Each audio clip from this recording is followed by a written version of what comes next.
Me caiu a ficha. Me caiu a ficha de perguntar, não afirmo nada, apenas conjecturo, será que durante anos, neste grande laranjal, e por que pergunto? Por que laranjal? E nessa segunda-feira, o Ministério Público Federal denunciou o ex-presidente Lula e o irmão dele, José Ferreira da Silva, por corrupção passiva. Porque durante anos o presidente Lula e o PT foram alvo de investigações, de acusações, condenações. O Ministério Público Federal cita a anulação de provas pelo Supremo Tribunal Federal, provas obtidas no curso da Lava Jato com o empenho do então juiz Sérgio Moro, que o Supremo entendeu foi um empenho indevido. Anulações processuais, intensos debates políticos. Para seus apoiadores, Lula foi uma vítima de perseguição política e judicial.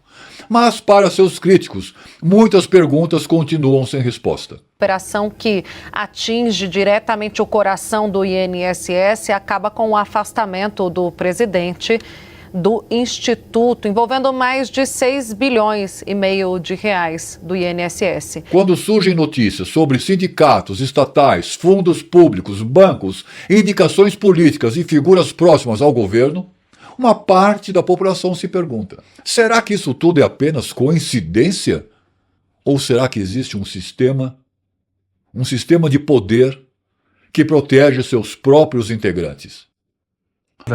De acordo com a denúncia, José Ferreira da Silva, também conhecido como Frei Chico, recebeu mesadas que variavam de 3 a 5 mil reais, 5 mil reais e meio entre 2003 e 2015. Olha só, Frei Chico, o irmão do Lula, o Fábio Luiz, o Lulinha, o Jacques Wagner, a Janja, o Alexandre que foi alugado pelo Vorcaro.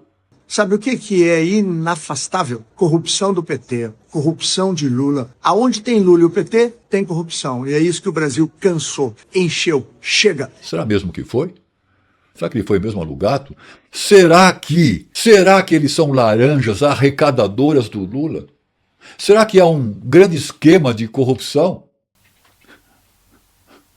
Será que tem carta branca para fraudes, roubos, tudo baseado em porcentagens? Ou seja, os laranjas que roubam passam uma porcentagem para o chefe. Mas quem é o chefe? Escreve aí nos comentários. Quero saber a sua opinião. Lembrando que o Centrão, o próprio Centrão, já tem outros nomes despontando nas investigações. Né? A imprensa já está falando no Alcolumbre, no Mota, no Rueda, e agora a gente está vendo o PT também. De muitos nomes na política, na Câmara, no Senado, angariadores de fundos para se manterem no poder? A ditadura consolidada, será? É importante deixar claro que eu não estou afirmando que Lula comandou qualquer esquema ilegal. Não estou afirmando que exista uma conspiração. Não mesmo. Eu estou expondo uma opinião política e levantando questionamentos que muitos brasileiros fazem. Mas é, no mínimo, um ponto de atenção para o governo.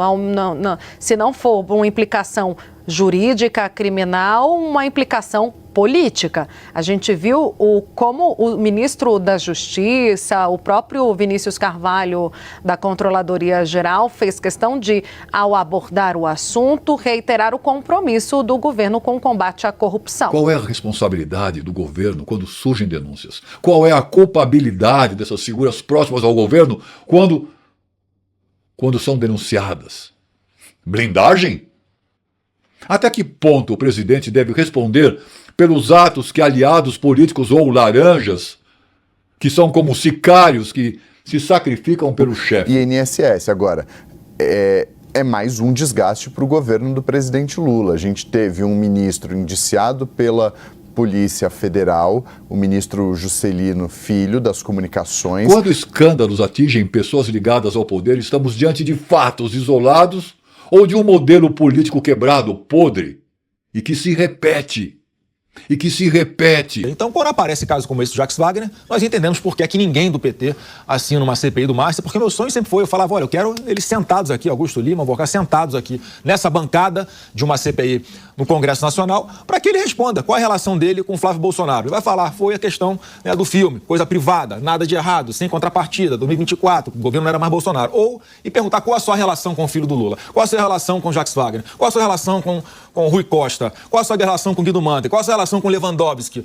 Assim, obviamente que eles têm algo a temer que eu nunca tive. Então, nesse momento, eu acho que o brasileiro começa a separar e fazer distinção sobre quem está certo e quem está errado. Essas perguntas, senhores, precisam ser debatidas sem censura, mas também sem abandonar os fatos, CPMI, CPI. Eu acho que o brasileiro começa a separar e fazer distinção sobre quem está certo e quem está errado. São as nossas únicas ferramentas legais para responder a essas perguntas aqui feitas. E anteontem a gente viu ele jogando como Messi, né, diante do ministro Gilmar. Né? Ele foi firme, ele foi claro nas observações, ele foi muito contundente. Porque numa democracia, governos devem ser fiscalizados e a oposição também deve ser fiscalizada. O que não pode acontecer é parar de perguntar. O que não pode acontecer é a população ser calada por Gilmares Lulas da Silva.